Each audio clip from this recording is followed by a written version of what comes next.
Yes, it works a lot better if I hit the button. That's right. And then people can hear what you say.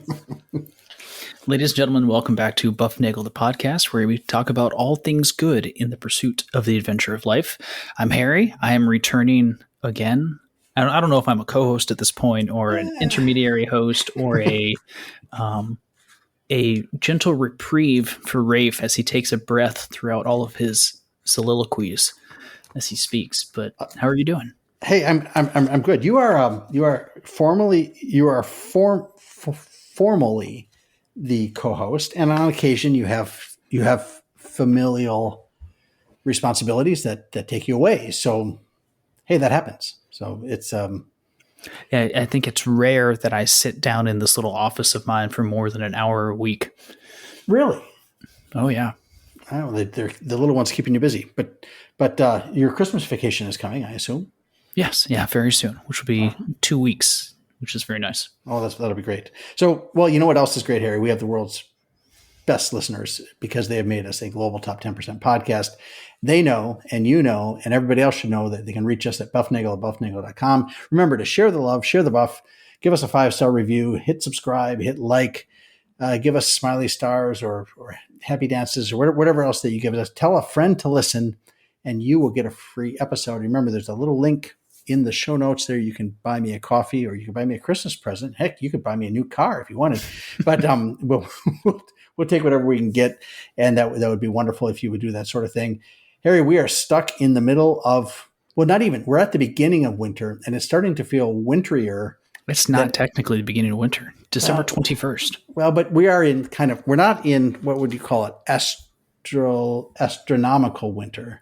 But I would say we are in meteorological winter. It feels, I think December 1st, December, January, February are the winter months from everybody's perspective, except those people who are really diligent about when the solstice and equinoxes happen, I think. So that. Yeah, they're usually a little bit too pedantic about their dates. So yes, I would agree. Yeah. We're probably in winter. Yeah, and when we are in winter, I tend to refer to it as bleak midwinter. And I looked that up the other day, and I was wondering why I call it bleak midwinter. And the answer is because that's a line from it's a hymn, Harry, and it's a Christmas carol, and it is a poem. And I'm going to read you the poem, okay? All right, yeah, go for it. Okay. This was written. This was written a long time ago, back in the 1870s by Christina Rossetti. 1872, and she says, she calls it a Christmas carol. All right, and Dickens had a Christmas carol too, and we sing Christmas carols sometimes. But here's like a time traveling poem, right? Yes, well, it is kind of a thing that goes. We will not be visited by three spirits during the reading of this poem, unless, well, maybe if you're unfortunate, you will be visited by one of them. Christina Rossetti, 1872. In the bleak midwinter, frosty wind made moan. Earth stood hard as iron, water like a stone. Snow had fallen, snow on snow, snow on snow, in the bleak midwinter long ago. Our God, heaven cannot hold him, nor earth sustain. Heaven and earth shall flee away when he comes to reign. In the bleak midwinter, a stable place sufficed, the Lord God Almighty, Jesus Christ. Enough for him whom cherubim worship night and day, a breast full of milk and a manger full of hay. Enough for him whom angels fall down before, an ox and ass and camel which adore. Angels and archangels may have gathered there, cherubim and seraphim thronged the air, but only his mother, in her maiden bliss, worshipped the beloved with a kiss.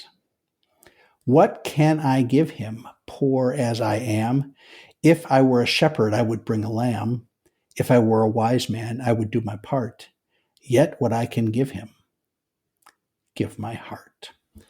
That is In the Bleak Midwinter by Christina Rossetti. And it is a Christmas carol, a lot like Dickens' Christmas carols thing. It has 5 staves, 5 little stanzas in there, just like Did you know that about Dickens in the Christmas Carol? They are not chapters. They are not sub books. They are called staves, like a song, and that's how it's written.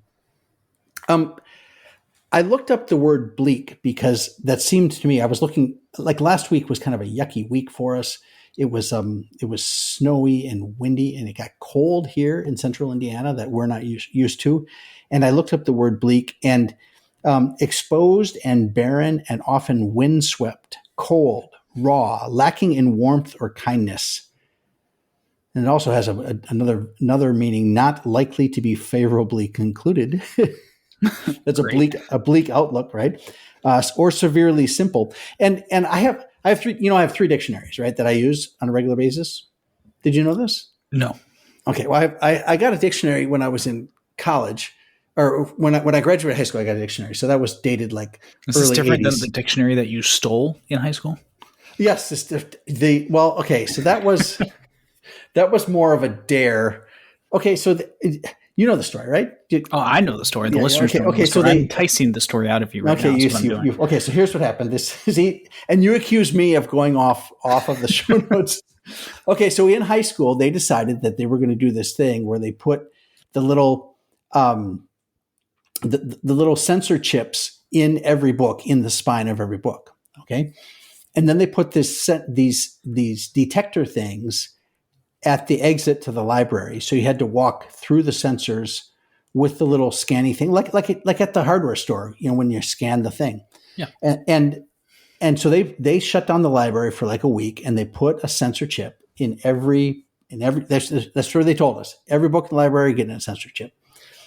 And then, if you tried to get the book out of the library, it would beep, and then Mrs. Pfeiffer would get mad at you, and she would make you bring it back. And so, of course, I took that as a challenge. How many books can I take out of the library with the sensor chip there?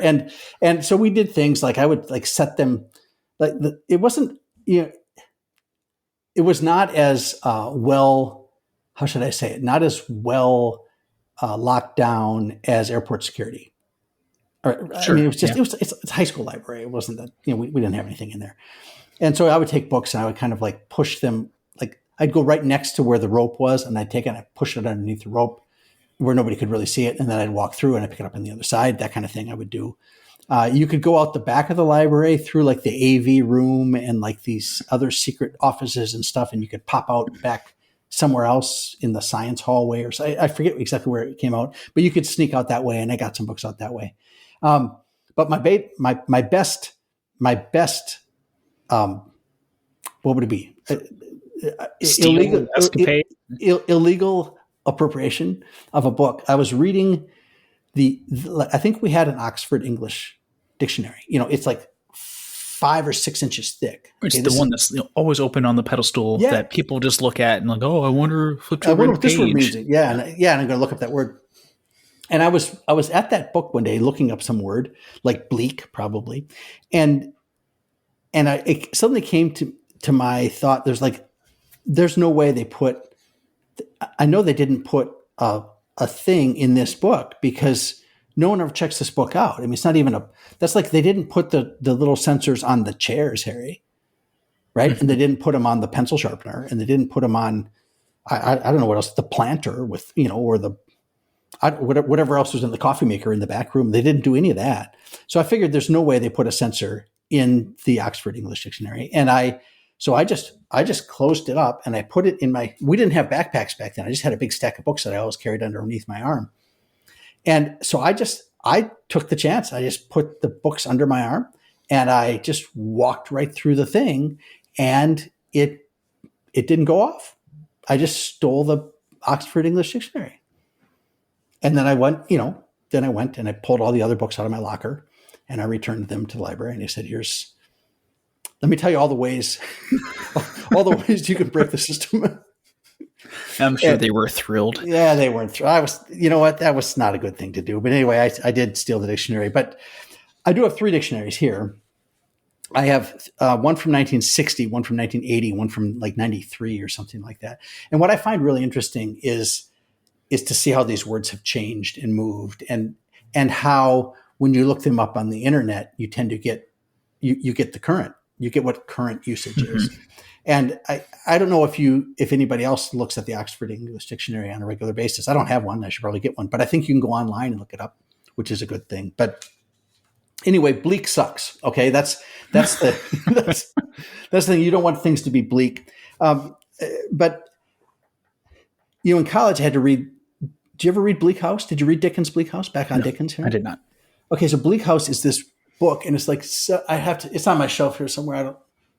That's how long it's been since I've read it, but it's really thick, and it is full Dickens with regard to description that is beyond compare. He is the master of describing gray fog. He describes gray fog in London in Bleak House.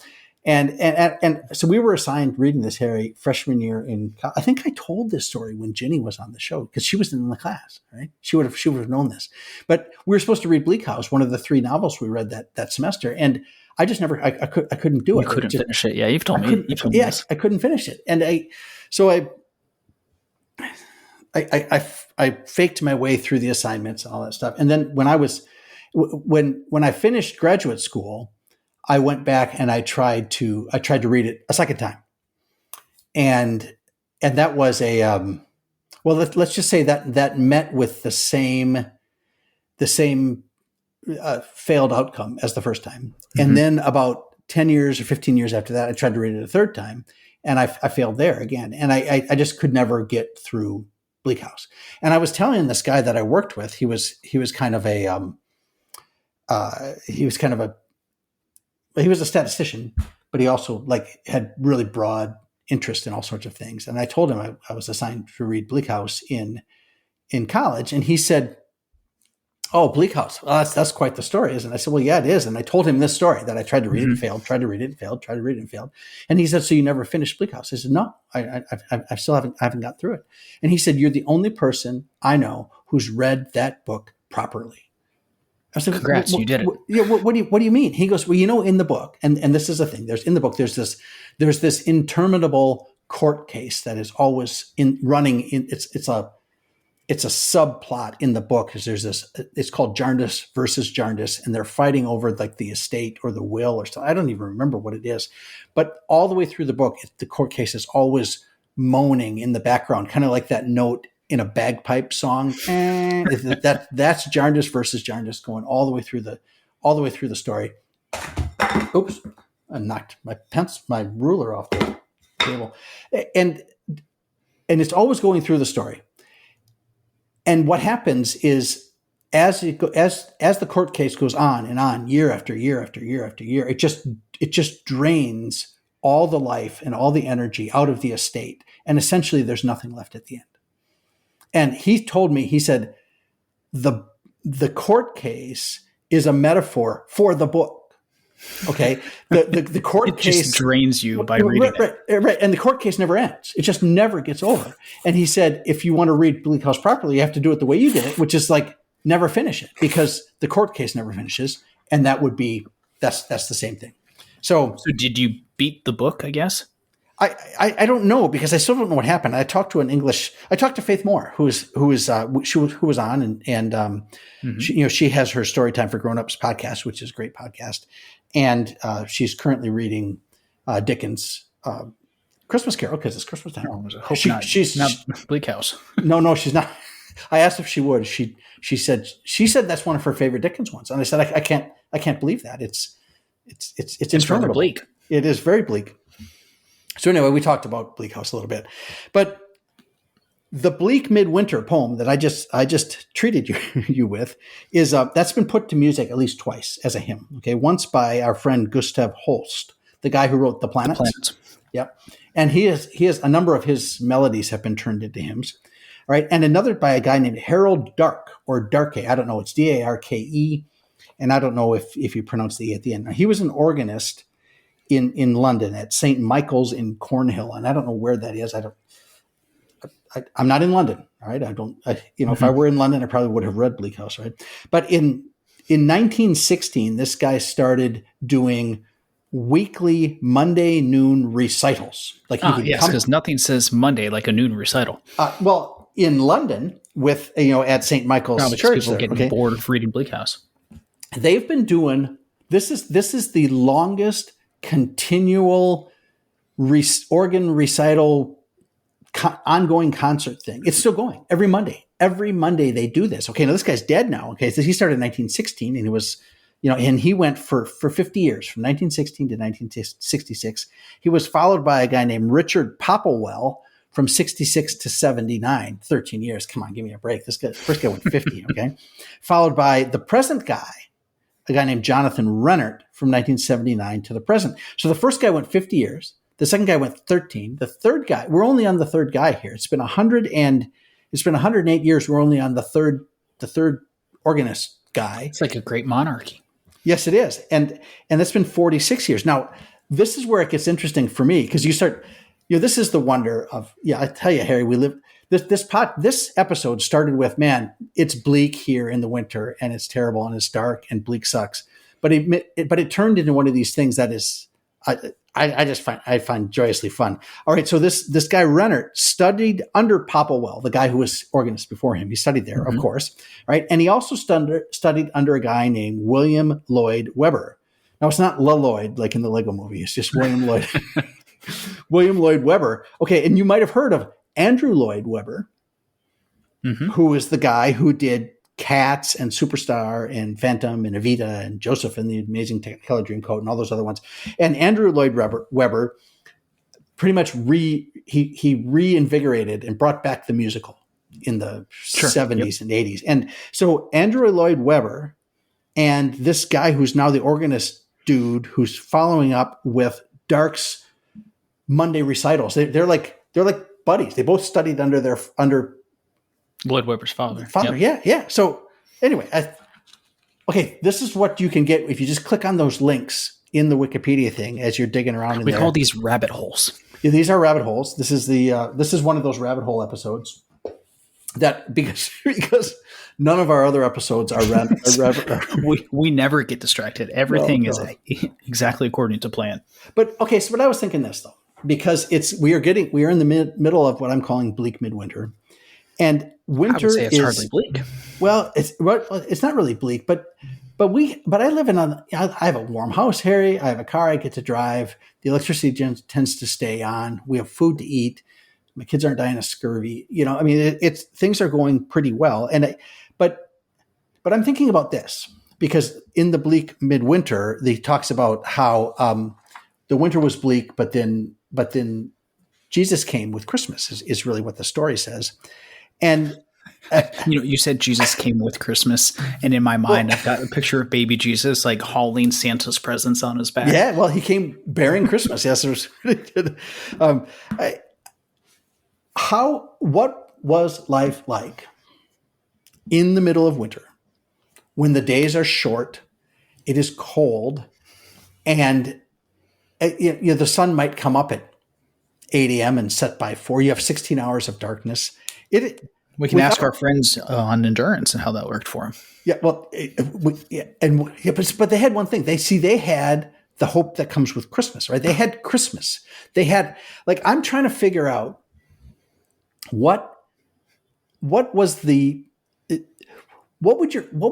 be in your head without the hope that comes from Christmas. How would you get through anything without hope?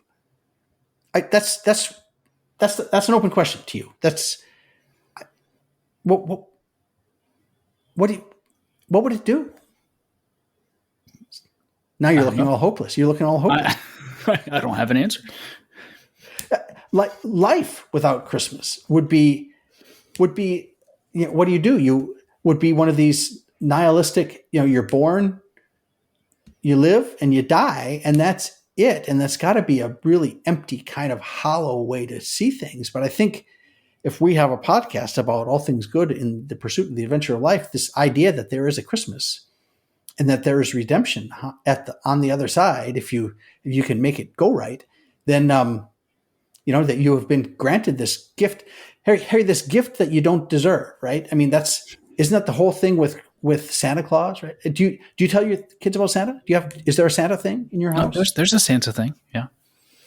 And you're always saying like, you got to be good. You are Yeah. deserving. Now, granted, there's the whole thing of Scotty thinks that whenever we go to any store, that automatically equates to getting a present. Oh, okay. So there's Well, she'll figure that out. undeserving, but I saw a video, a little online video called Calvinist Santa. And where's my little? Oh, aren't you such a beautiful little embodiment of depravity? And these kids are like, I would like this and that, and he's like, oh, you just want worldly goods, right? Well, of course you do, because you are not worthy of anything else, And it was just depressing, which was kind of funny. But I think you should tell kids you should have Christmas with Santa. There should be. It's okay. Mm-hmm. I guess I'll say it this way: if you want to be one of these people that says, "Well, I never want to lie to my kid," I was like, "Well, okay, well." I think sometimes there are things that you can justify. I'm not going to say lying to the kid, but there are things that the kid doesn't need to know. I mean, you don't tell the kid everything. Sure. We started doing like the little elf on the shelf thing this year. Oh, you did? And we are not doing the elf on the shelf is a mischievous lunatic. Right. Because that's just awful. And I think it teaches the kids the wrong thing. But the general story is the elf is Santa's super secret spy. And he comes every single day and reports back to Santa. And you can't touch him because he's going to lose his magic, but he'll be there every morning. You got to find him. He's probably in a new space. Every once in a while, the elf for the Feast of St. Nick came with a couple of gifts. Mm-hmm. And a couple of other times he has shown up with little Hershey's Kisses or something. All right. Well, but it's there, and he reports back to Santa Claus every single day and says how things are going. All right. Well, I don't think that's really a problem. You tend to get, I think you'd have to be, and maybe it was different back in the day. You'd have to be pretty bad to not get a Christmas present, or to get coal in your stocking, that sort of thing. Or, well, to be fair, Scotty has now realized that there are things where she can win competitions. Okay. So if you're first place, you get a trophy. Mm-hmm. If you don't get first place, you get a rock. Oh, really? Yeah. Is this something they're doing, or something you decided to give them a rock?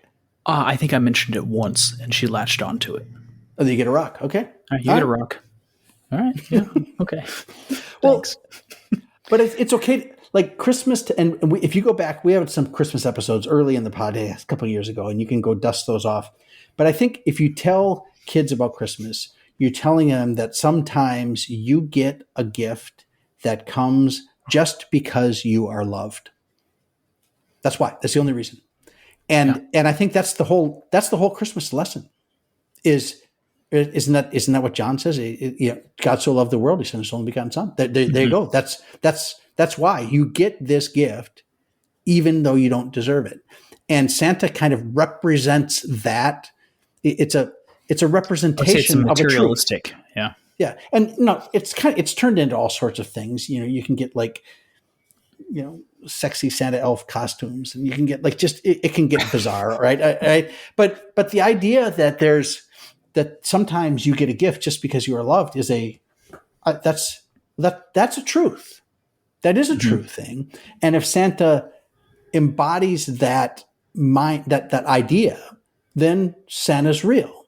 And is there a guy that's actually running around on a sleigh and comes down your chimney? No, that's not a guy. First of all, it's not a guy; it's an elf, right? He's a jolly old elf. He's got miniature sleigh and 8 tiny reindeers. Remember, we've done this before, right? That's one of the old episodes too. But he is a representation. He's a fictional representation of a truth, and I think that's a good thing. So anyway, that brings me. Okay. That brings me to Christmas songs, or even Advent songs, depending if we want to get whether we're thinking of lining up to it or actually when we get to them. And I have 4. 1, 2. Where are they? 3, 4, 3 or 4. I forget how to do it. Well, that are high on my list of great Christmas songs. Do you have any that are high on your list? Because I have them and I wrote them down here in the notes. Of course you did. You would have to give me a little bit more time. Now, granted, for the listeners, I think Rafe gave me this list of notes 2 or 3 days ago. Oh no, it wasn't that long ago. Oh no, yesterday. Sorry, It was yesterday. Well, but we were both of us were busy doing other things, and then you spent all day at work, and then and now we're recording. So yeah. So I've had that's plenty okay. of time to prep. Yeah. But that's part of the joy of the show, Harry, is that as I get notes and you are always kind of uncertain where we're going to go, and that's what gives it the charm. That's the charm. That's what gives everyone hope of how they can get through the podcast. Okay. It is 4 songs. Okay. One of the I guess I'll call it a secular Christmas song, but it's still a great Christmas song. Either way, is Sleigh Ride. Sleigh Ride. Yes. Yep. Okay, that one. Okay. It's lovely weather for a sleigh ride together with you. One of the great lyrics of all time. And giddy Not up, baby, giddy it's up, cold giddy up, let's outside. go. Hey, that's a great song too. That is a great, great song, but it's a different kind of song. It's a different kind of song. That's a great song. So Sleigh Ride is up there. And then obviously, Oh Holy Night is one of the all-time classics. Certainly if it's done very well. It has to be done, but it has to be done with real reverence. Long lay the world in sin and error pining till he appeared and the soul felt its worth, a thrill of hope. The weary world rejoices, for yonder breaks a new and glorious morn. Fall on your knees. O hear the angel voices, O night divine, O night when Christ was born. That's the thrill of hope. I meant there's like the soul, the world lays in sin and in error pining. It's like everything is bleak. That's the bleak midwinter. Everything is bleak. Yes. Okay, that is bleak. All right. Until what? Till he appeared and the soul felt its worth. You are worthy. A thrill of hope. It's this beam of light that comes out of nowhere. I was going to say it's very pointed. Yeah. Oh, and it comes right, boom, and it hits you, and it changes everything. Everything gets changed with the Christmas, with knowledge of the Christmas. And how do you do winter without Christmas? Well, we don't have to anymore.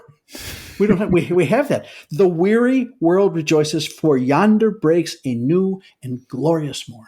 I think those are just great lyrics. That's as good as it gets. And then if it's done really, really well by some very, very good singer with a great orchestra behind him or her, it is one of the all-time wonderful Christmas songs. Okay, so those are the first 2. Okay.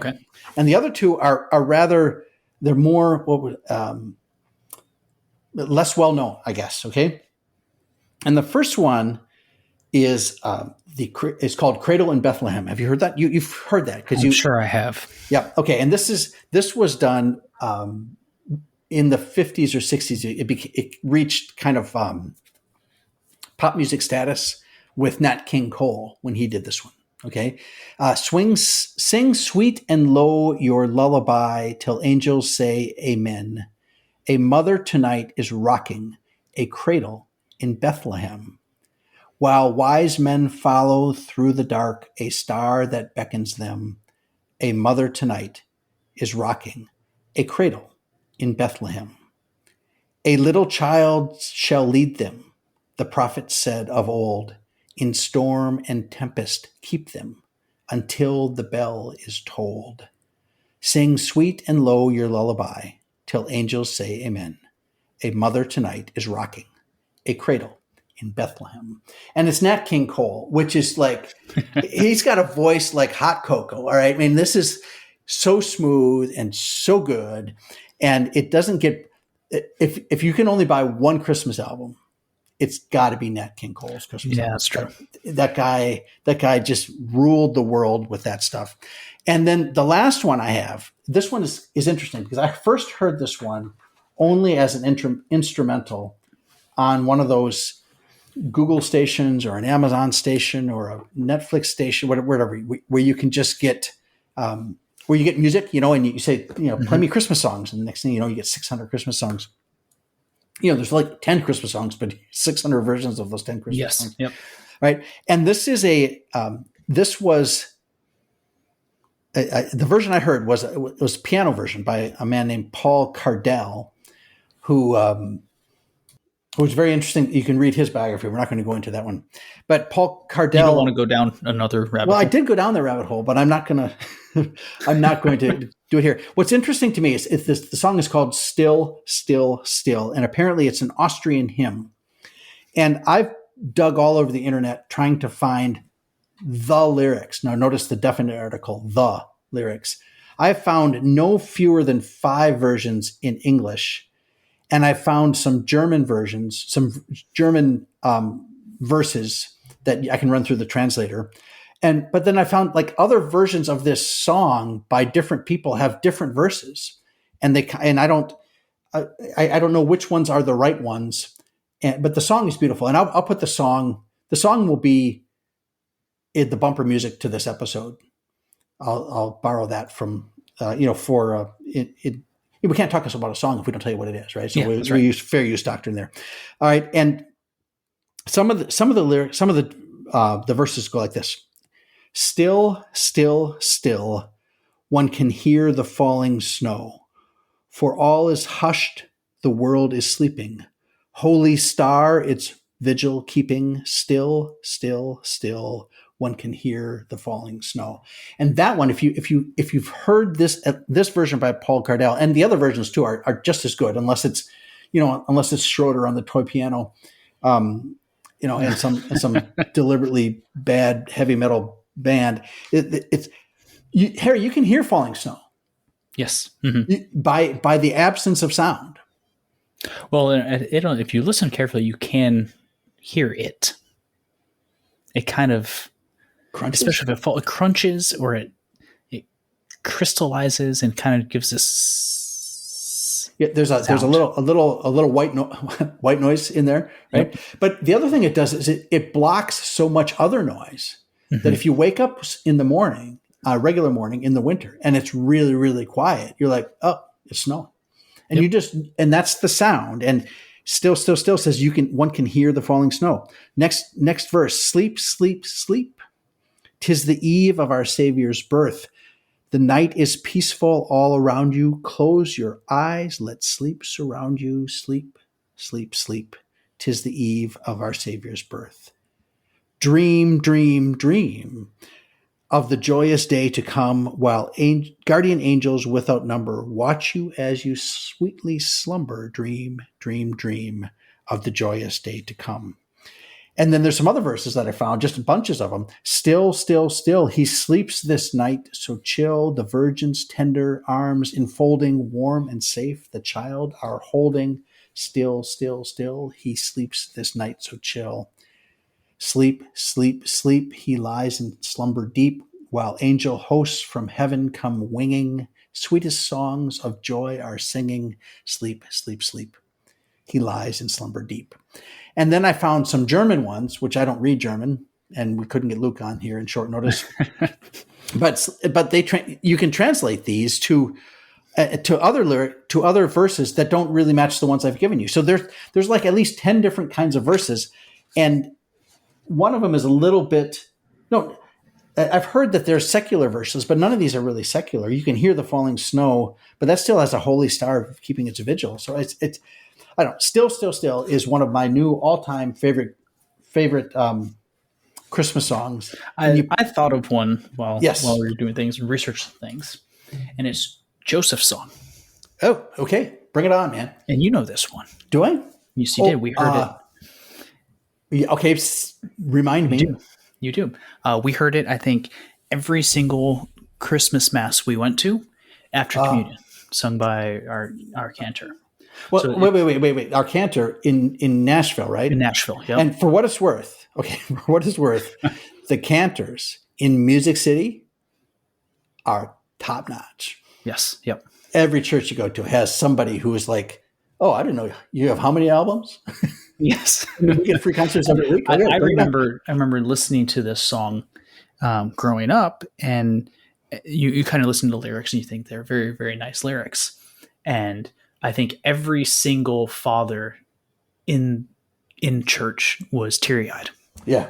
I think it was impossible to get through without crying. Yep. And then I heard this song. So Scotty was born December 20th, and Christmas Eve, our Christmas Eve dinner was Burger King. And I Nice. listened to this song while driving to Burger King and crying. Yeah. So the lyrics are, "How could it be, this baby in my arms, sleeping now so peacefully? The Son of God," the angel said, "how could it be? Lord, I know he's not my own, not of my flesh, not of my bone. Still, Father, let this baby be the son of my love. Father, show me where I fit into this plan of yours. How can a man be the father to the Son of God? Lord, for all my life I've been a simple carpenter. How can I raise a king? How can I raise a king? He looks so small, his face and hands so fair. And when he cries, the sun just seems to disappear. But when he laughs, it shines again. How could it be?" That is that, and like I said, there's another one, right? That when it's done by the right person in the right context, and it is one of the great joys of the world we're in is that we have all these wonderful songs, and Silent Night is one of those songs that has a great history and can be done very, very well, and evokes that nostalgia kind of thing, that feeling that you get that somehow something is different now. Mm-hmm. The idea that this thrill of hope, the weary world rejoices. And, I tend to use that phraseology too often. Right? I said my brain is filled with movie quotes and song lyrics. And that is, that's one that's always there, that thrill of hope, that idea that somehow something new has come in. That is, all of these songs do that. Sleigh Ride's a little bit different, but that's kind of it's the joy of the winter. It's the thing that you get out of that. So Life Without Christmas would be, well, it just wouldn't be as much fun, I don't think. No, I definitely agree. There's one part of your show notes that you didn't go over. Oh, are you going to point this out to me? I am going to point it out to you. Yeah. And actually, I'll turn it on its head because I'm going to ask you instead of you asking me. Okay, yeah, go ahead. All right, so it's a set of questions, and you can talk about any one of them or all of them or none of them. Christmas memories. Why does Christmas bring nostalgia? Mm-hmm. How do you do Christmas and do winter? How do you do Christmas and winter and nostalgia within that? Well, I think, okay, so I'm going to kind of address these all together. Christmas memories. Okay, so I was born in 1965. So my consciousness begins in the decade of the 1970s. And if you go to Google, I'll bet this is a thing. You type weather in the 1970s. And it will be pictures of like Pontiac Bonnevilles stuck in gigantic snowdrifts and stuff like that. And it was terrible. Winter was just brutal every year, monster snowstorms and blizzards but as a kid, it's the best time of the year. Well, okay, as a kid who lived a very safe, very easy childhood. I mean, I will not pretend that I had anything close to any sort of. It was perfect. I didn't have any diseases. Nobody I knew died.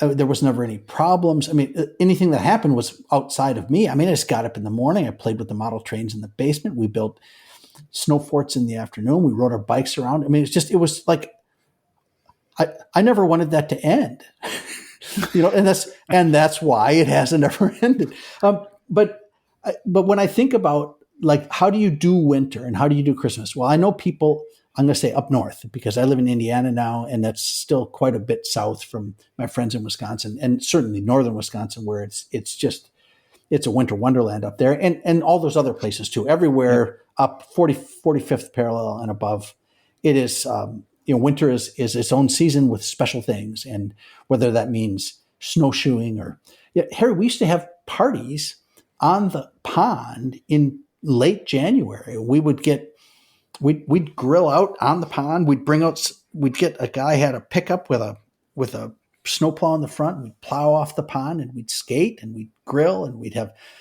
all afternoon, and the sun would set about 3:45. Yeah.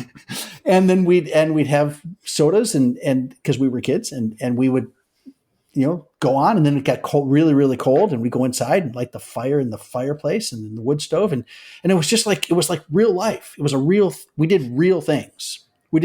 And yeah, sometimes people got stuck in snowdrifts, and somebody would make a phone call, or somebody would show up at your house and say, "Hey, I got stuck in this snowdrift. Can you help me out?" And it was like, it was a real life kind of thing. And I think that's how you do winter, is you make it, you have to make it real. And that means, it's going to be cold in the house when you wake up in the morning.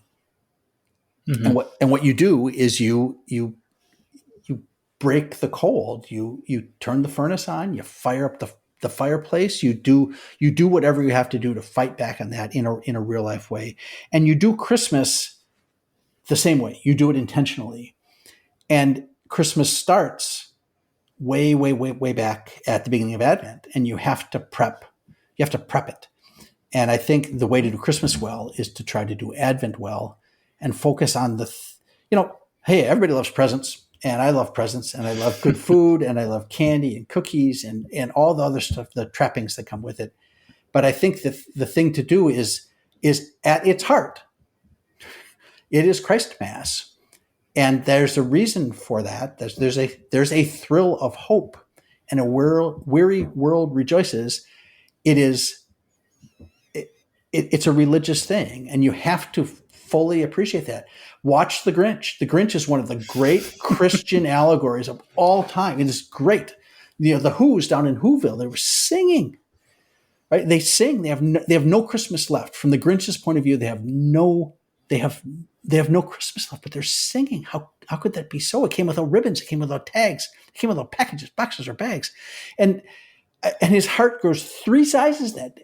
He gets the thrill of hope. And he the Grinch himself carves the roast beast. He becomes part of that thing. He goes through the Christmas transformation. I think to do Christmas, you do it intentionally. You start with Advent. You fight your way through Advent. It might be the Advent calendar. It's lighting the little candles on the wreath. It is wearing the Christmas sweater. It's having the Christmas concert at the school. It's crunching through the snow, but it's a deliberate, intentional thing to do. And you do Christmas like you do winter. You have to do it deliberately, or you can't do it at all. And so that's why does it do nostalgia? I think it does because it harkens back to when we were children, and we all want to be children again. And all of those songs point to that innocence and that wonderfulness that I just, I come upstairs from playing in the basement, and there's supper on the table. There's a fire in the fireplace, and it was just great. I mean, who doesn't love being a kid?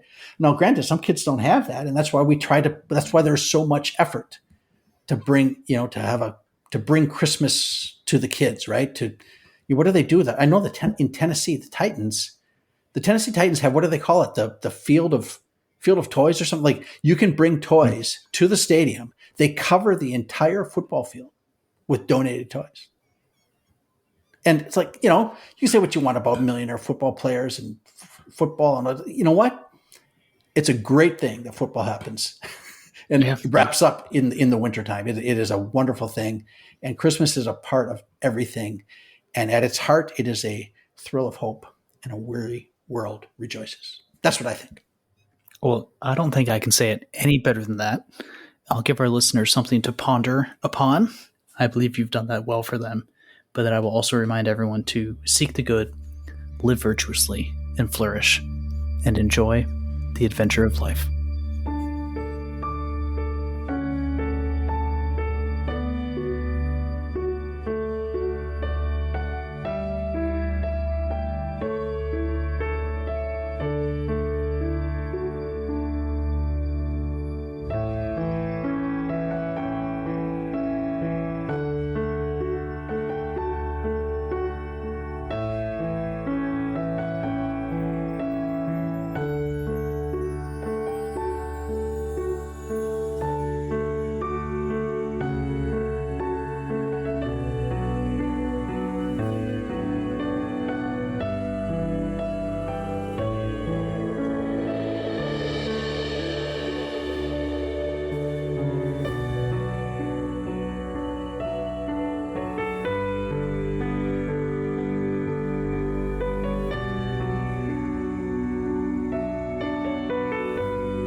It's going to be a great day.